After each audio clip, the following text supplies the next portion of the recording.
السلام عليكم ومرحبا بكم معنا في هذا الفيديو الجديد. كما كتسمعوا كنهضر بالدارجه لانه كاين واحد من المتابعين ديالنا اللي عطانا هذه الملاحظه وقال لنا بانه كنتوجهوا الناس مغاربه كيهضروا بالدارجه، علاش لا نتكلموا بالدارجه؟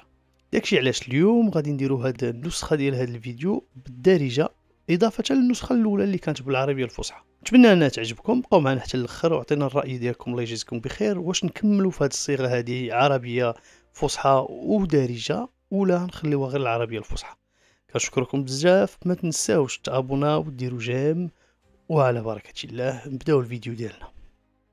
وسط المدن والدروبه ديال المغرب كاين ديور تزادوا فيها ولاد وبنات وترباو فيها عائلات عاشوا فيها الحلوه والمره، وبين ليله ونهار كتولي حجر ورمله مواطيه بالارض.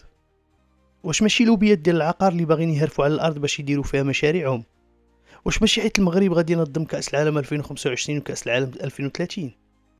ولكن الارقام ما كتحميش الضرر، ناس تهجروا، ذكريات ضاعت وما بقاش الامان. واش هذا هو التقدم ولا غير تزواق الحيوط على حساب البشر؟ واش معقول نبنيو مدينه جديده فوق ديور جدودنا بلا ما يكون تعويض؟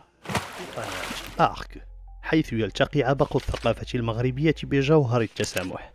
هنا نروي الحكايات، نكشف الجمال، ونبني جسور التفاهم بين الماضي والحاضر، بين المغرب والعالم.